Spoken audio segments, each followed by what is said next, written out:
Good morning, everybody. It's just after 9 o'clock on Sunday morning. Lizzie and I are here again for Turning Towards Life. This is our 29th week of this project, and I want to say good morning to everyone. Good afternoon, good evening, depending upon where you are in the world, and welcome to this. We're so pleased we have you with us. And I thought before we begin this morning, I just wanted to say something again about this project, because this, as I'm sure many of you who've been following us for a long time will know, got born out of the work that Lizzie and I are doing in coaching and in teaching coaching. And I said this last week, but I'm going to say this again. We have our year-long professional coach program coming up in June, and it's very much on my mind as we come into these sources, not just how these are deeply relevant to questions of human life, but also how they might help each of us be profound help to others, which of course in the end is what coaching is about. So I'm excited about this source that Lizzie's chosen, primarily because not only is it brilliant and interesting and stretching, but it's been in the midst of some conversations I've been having with people who I've been working with as coaching clients at the moment. And I've been watching how in them and in me, it's been upending things in a powerful way. So thank you, Lizzie, for choosing this. Yeah, so I just to say something about how come I chose this. I think if you were with us last week, you would have heard us speaking about the nature of change and the paradox around change. And one of the things I realised afterwards, Justin and I had a chat afterwards about what happened, and I realised that one of the places that I go to in the kind of confusion that I experience, and the kind of also when I feel like I'm really on a roll in my personality, like I'm really, just kind of, for me anyway, bumbling along and quite asleep to my life. One of the ways that I have a practice that I have to stop myself in my tracks so that I can deepen and make a deeper kind of contact with myself and my life is to read Ursula Le Guin's book, The Way and the Power of the Way, which is essentially, as I understand it, a repeated experience of being arrested in the way that she delivers and articulates this text. And so after our call, and I was feeling that, I was feeling the hardness and the difficulty of trying to get my head around things. And I'll often say that, how do I get my head around this? Like, how do I really have something? And of course, and we'll get into this in a second, of course, really having something is what strangles it. And when we can allow something to be in front of us without having it, when we can allow something to be here without us fully reconciling it, something else gets born. And I think also as I'm saying this, I'm realizing that the way that I've been educated anyway was that you have to completely understand things. You have to be able to totally get something and then explain it really clearly. And I still have that going on. So when we have sources that are confusing or difficult, and or my life is confusing or difficult in some way where I can't solve a problem, I can't fix anything, there is this world that opens up through reading something like this poem that brings me in some way a deeper confusion, but a comfort in the fact that the intention of the thing itself is to create an opening in my very habitual mind. So the reason I chose this was that it feels like it throws me. And to be thrown out of our habitual way of knowing ourselves, our habitual way of thinking something through or figuring something out, feels like a huge gift. And of course, the territory and we've spoken about this before, Justin, the territory is unknown. The territory is a bit frightening. The territory is not nailable, downable. It's not a clean situation that you get thrown into through reading this, and yet it feels like I'm being drenched with water after being in a desert when I read it. So I guess it's partly in response to our conversation last week, and also just as I guess a sharing of one of the ways that I feel is so inviting and hard in terms of really dedicating ourselves to something different than our habitual patterns. This is an amazing starting point, again and again and again. So shall I begin reading, Justin? Is that I think I might say something about the source as well, just before you read it for the first time. So first thing I wanted to do is to honor Ursula Le Guin, whose translation this is of an ancient Chinese work by Lao Tzu, and it's the way is the Tao. So this is a Taoist, the main text of Taoism. And Ursula Le Guin, who is an absolutely extraordinary writer, died maybe only 3 or 4 weeks ago. And so it seems very fitting to me, a beautiful way of honoring her life and her really extraordinary work in many, many different fields, that we have her here with us. So I'm glad that you picked this, Lizzie.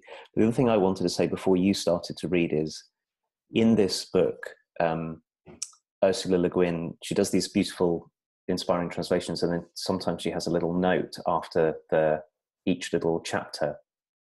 And I think it's this one where she says, if you read this and let this in, it has the capacity of doubling the size of the universe.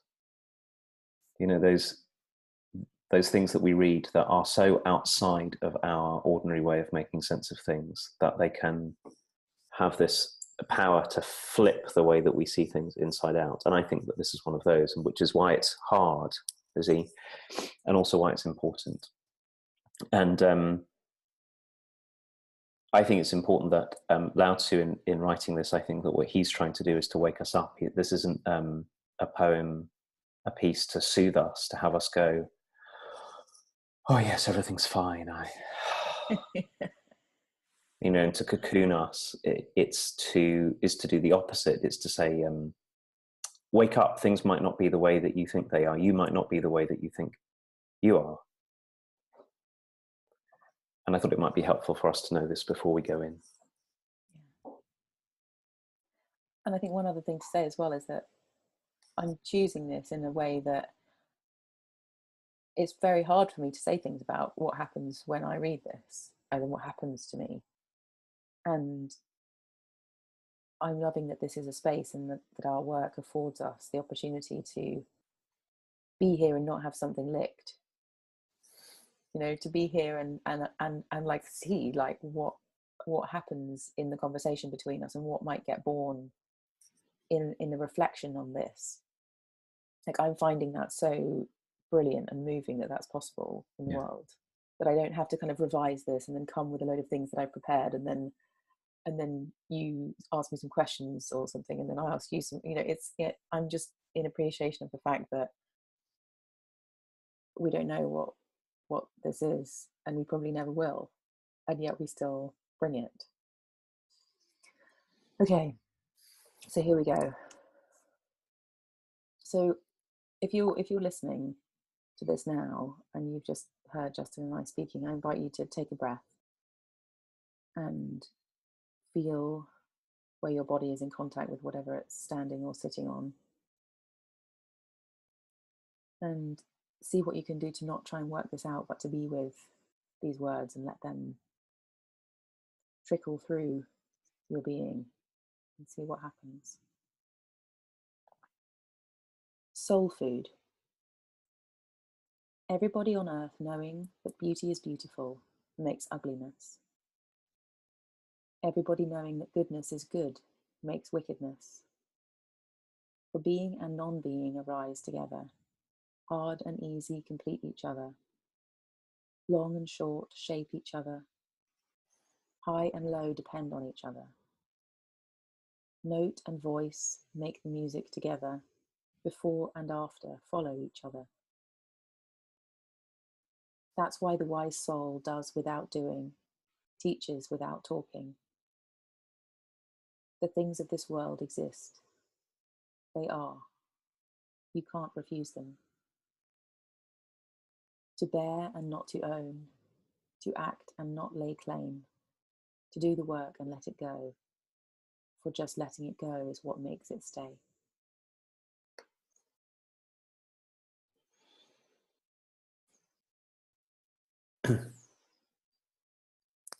So this is soul food. Everybody on earth, knowing that beauty is beautiful, makes ugliness. Everybody knowing that goodness is good makes wickedness.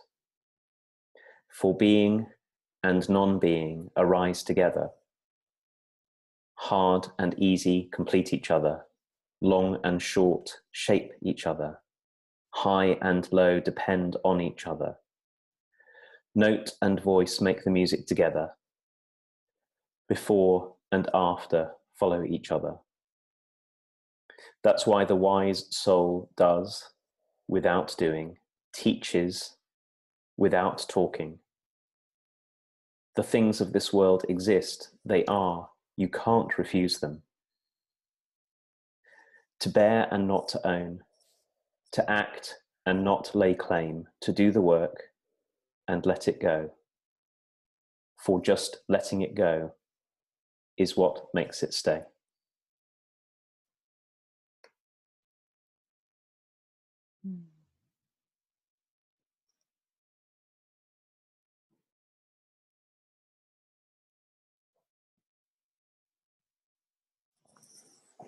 So for me, the last paragraph of this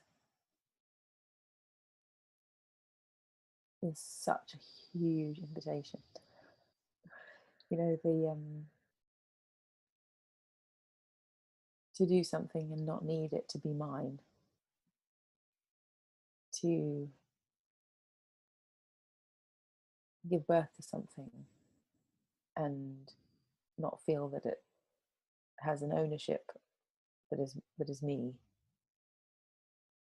and to let things go, to have them be what those things, to have those things be something that stays. And interestingly, again, it just comes back to this kind of faithfulness that's required in order to do that, because it's so strong. The wanting to either take credit or to feel identified with something so that it says something about me to other people, and so that's where the invitation lies for me, is that what if the laying claim and the ownership and the hanging on is this project that it's my mission to let go of, and when I let go of that, what's here? And then it makes me feel into the title of this, which is soul food. You know, this isn't personality food. This isn't ego food. This is like a different kind of nutrition, a different kind of invitation. And the way that it artfully links that with non-doing and acceptance, it kind of points to the way. Really, I'm just realizing this is called the way, but it points to the way that's different than the habit. And it does it in all these kind of jumping aroundy kind of ways as well. So I think the way that it's even constructed feels like it throws us into a kind of, oh, I find myself here without my strategies, and that feels like soul food.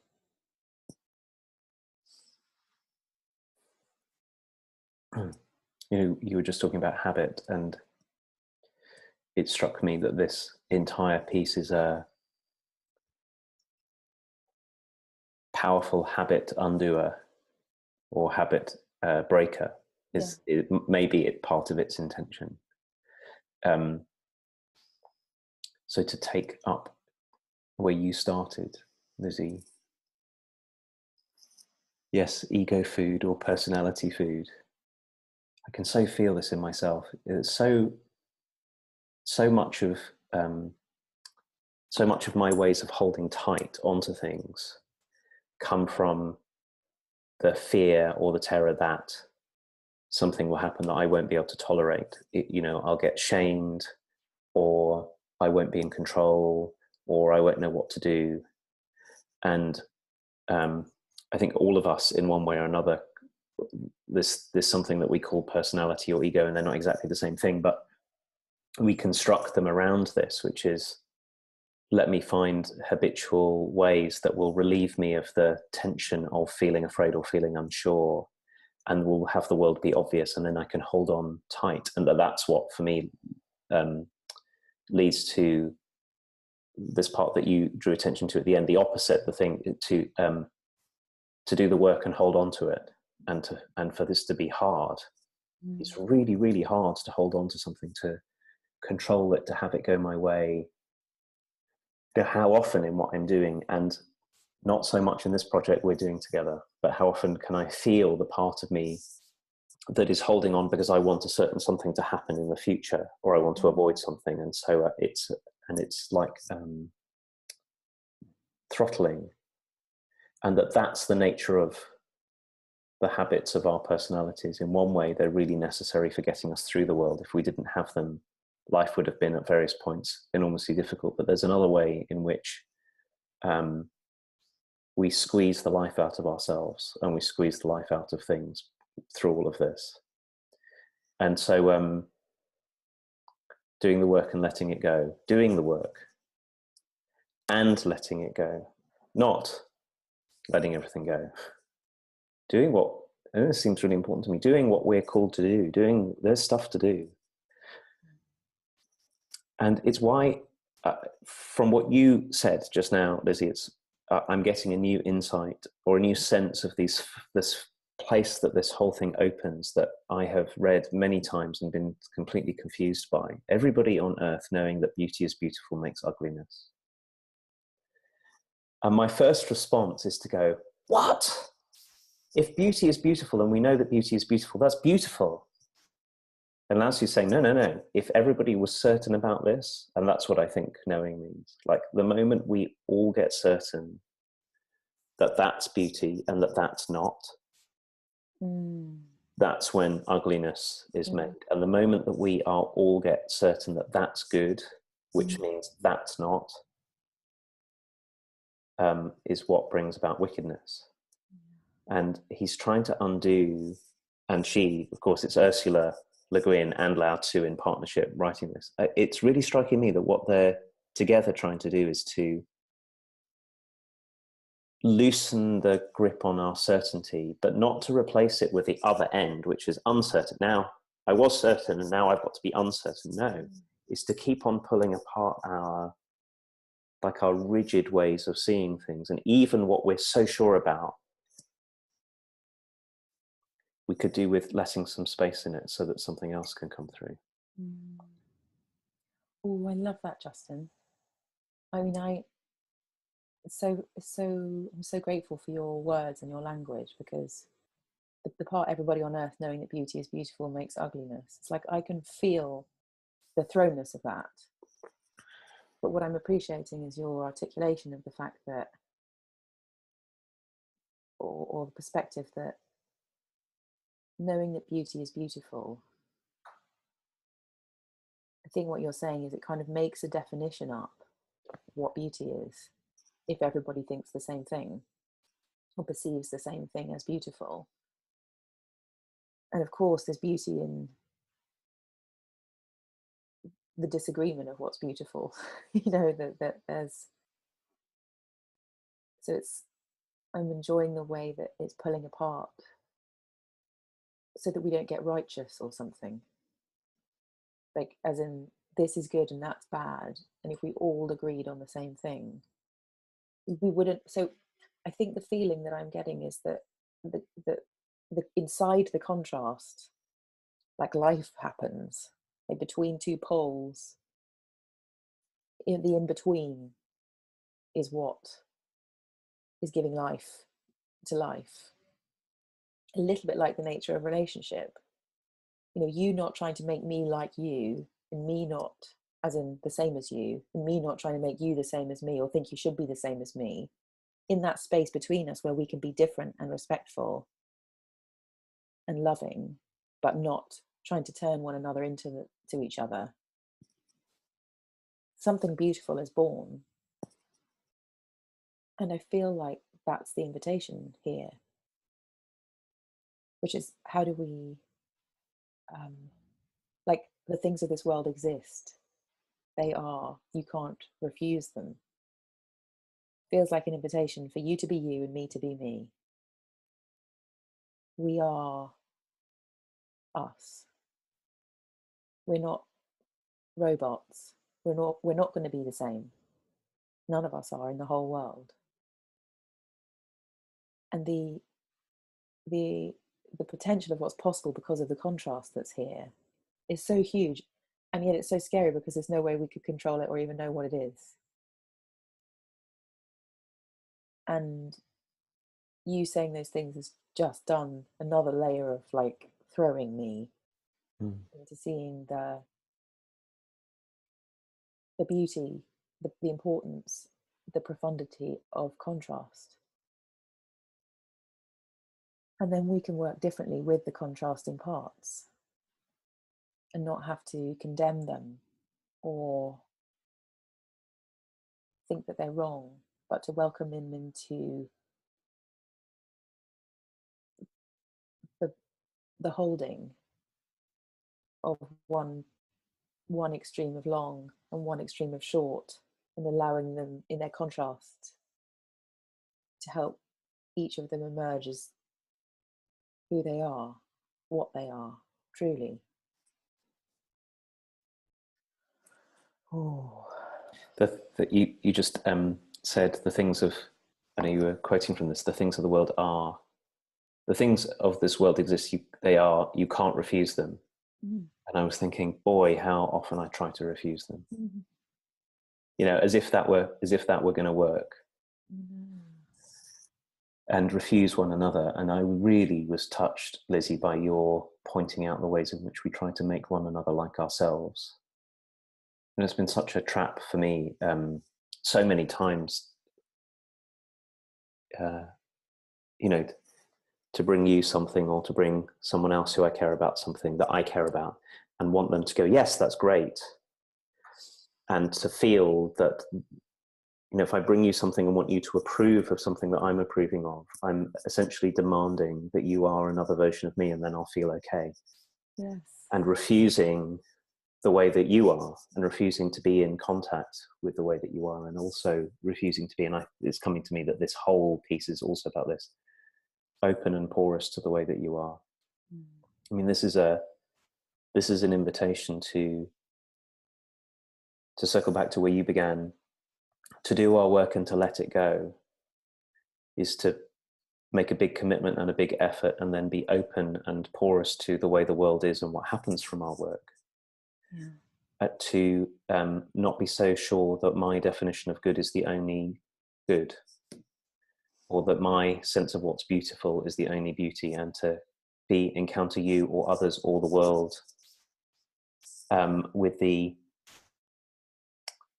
possibility of letting go and letting in enough that I might be changed by the experience. So that's also soul food. And I have a sense that as I'm speaking, that's growing in me, that maybe what nourishes us as living beings, human beings, is when we allow ourselves to be changed and affected by life. And what throttles us is when we try to throttle all of that out of life. And this is happening at all levels in our culture. I think it's the big political question of our time. As to what extent are we willing to really talk with anyone else other than our own worldview? And it's a personal question. To what extent am I able to talk with my partner or my children or my friends or my colleagues in such a way that allows in hard and easy completing one another and long and short shaping one another. And it's really, really hard because we want to keep ourselves safe from the upending that will happen when we encounter difference. Yeah. And it's also, so what's coming to mind for me, Justin, is, when we try and control the way other people do things, like really basic stuff, like how somebody loads the dishwasher. And I mean, I think I'm particularly bad at loading dishwashers because people often load them after I've loaded them. They like rearrange it after I've done it. But I often think that's quite something, just as a metaphor. If we're looking to rearrange everybody's dishwashers, it's another way of saying you should be like me. You should load the dishwasher the way that I load the dishwasher. Because the way I load the dishwasher is the best way to load the dishwasher. And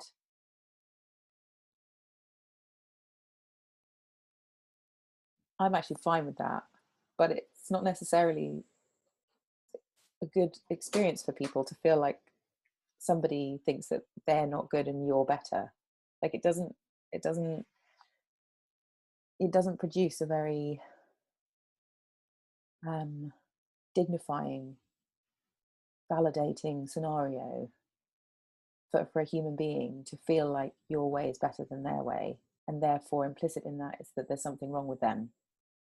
Like if we're going around implicitly behaving like there's something wrong with everybody around us, and we are as powerful as we are in relationship, which is we're affecting one another all the time, what kind of world am I making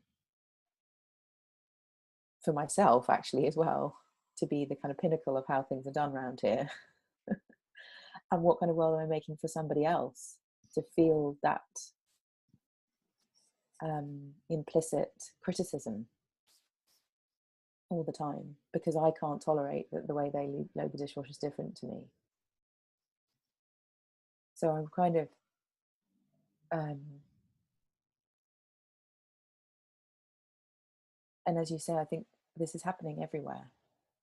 This happens when people manage people, lead organizations, parent, being a sibling, everywhere.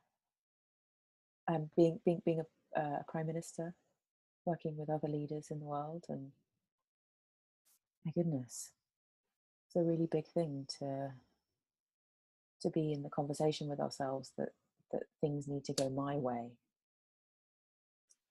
and to feel in this moment, feeling the impact of that on the world and how it extrapolates into various places of power as well. We so easily get polarized even over what to do about the dishwasher. So I think it's such a great example. So either, here's one or two things that could happen for me, and I've never loaded a dishwasher with you, I think, yet, Lizzie. So we should try this. Is either I have to show you how to load the dishwasher correctly, which is making this move of imposing my own world on you. And I definitely know the parts of me that can get into that with other people, which is frustration, fear, anxiety, self-righteousness. I'll show you, and then you'll do it my way.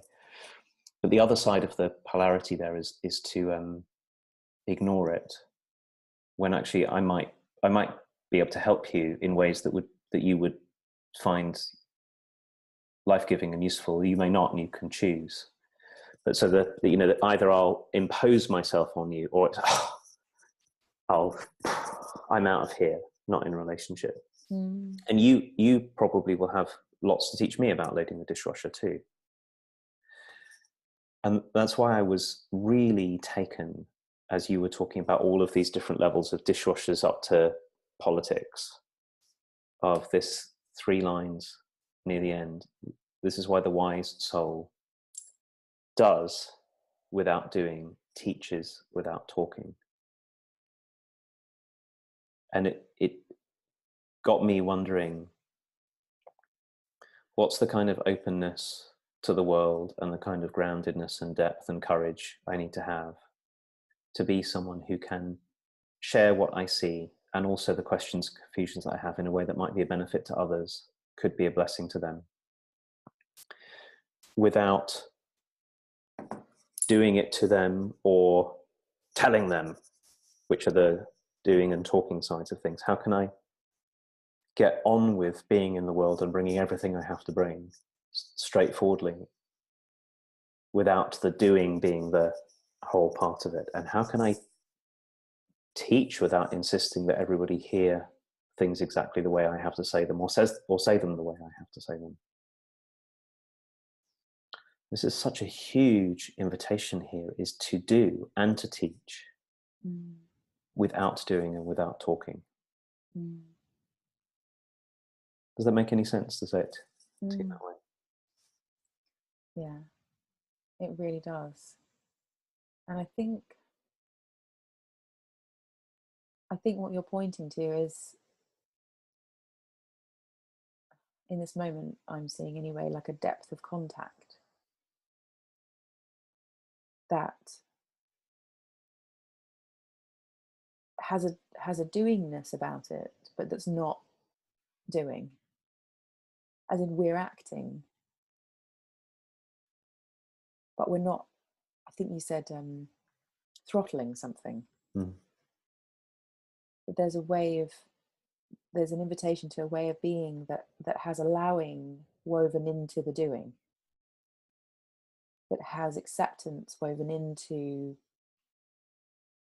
the way that you talk to me about how to load the dishwasher. So you're finding the space in between the polarities to live from, in the way that we communicate, in the way that we hold other people. So instead of the either withdrawing or throttling, again, I feel like it's the way. The way is the middle something, or Yes. It's what you find when you stretch between two places. It's like, I can either withdraw, I can either run away, or I can do this to death. And either way, like, it never works out. And we would have all done this 100 times in an argument or in a conflict or a difficulty of some kind or a pattern. We try all these things. We try withdrawing, and we end up feeling lonely and isolated and resentful, probably. Or we try and go hammer and tongs straight in there and sort this thing out, and it just ends up in some kind of explosion. And in that way, both those strategies are all that's really available to us, because it's all we know how to do. And yet there is, like, the third way, if you like, or the third space even. Like, it's so funny how these different meanings emerge for the third space thing that we are, where there's a way that's the in-between way, the middle way, the unobvious way, the way of what feels like mystery, that has us be in the conversation about the dishwasher in a way that doesn't alienate somebody, that doesn't bolster our own ego, that doesn't only serve us in terms of making us feel safe, that it's all loaded correctly and how it should be, but that middle way holds more than just our own agenda.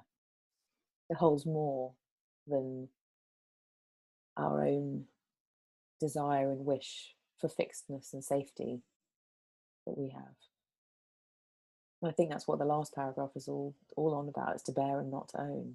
You know, to load the dishwasher and not be attached to the way the dishwasher's loaded. You know, to do things without having them have to be an expression of our identity, because our identity, we're encountering ourselves in a deeper way, that our identity doesn't depend on whether the dishwasher's loaded or not, in exactly the right way. I think that's what, when you're speaking, that's what I feel invited into, is like a deeper questioning of what that way is, and how we can not jump on either train. Yes. I'm so glad you brought up the name Third Space, and then thinking about us heading to a close this morning, and thinking, yes, that's what seems both important to me in life, and I know is really deeply rooted at the heart of our work with people, which is that we can so easily get into, this is what I got from the way that you were saying it, either I'm going to sort of smash you and get my way, smash through the world, or I'm going to withdraw. But between us all the time, there's you and me, and there's a third something, which for Lao Tzu is the Tao, it is the way, and the way is life itself. And that when we cultivate the capacity to pay attention, really to pay attention in a sustained way to what would be life-giving here, what's life calling for here, not me versus you, or you versus me, or me winning the game or losing to you, but the third something, which is the life that holds us all the time. If we can pay attention to that, that's the way of the Tao. And it's also what might get us out of the huge breakdowns we can have over dishwashers and over who we elected and how we should treat people who are different to us and all of this.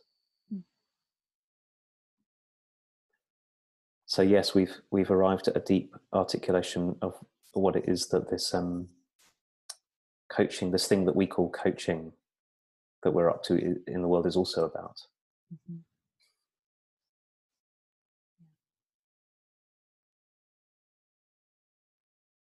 Thank you, Lizzie. Thank you, Justin. And thank you, everyone, for to be sharing in this particular way. I Yes. feel relieved, and like, because it's so hard to describe what we do. Yes. And I feel like the vibe of this and what we're just talking about, it's not straightforward, but we said it, Yeah. No, I'm really glad we did. Probably small way right now. Really yeah. Well, thank you to everyone for being with us as well. Yeah.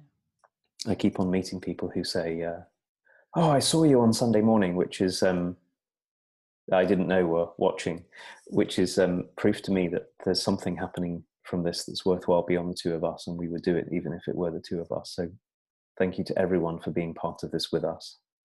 And please know that you're very welcome to tell other people who you care about this, so that they can benefit too. And we will plan on being here next Sunday, the 29th of April, for conversation number 30 in this series. We'll look forward to seeing you then. Bye, everybody.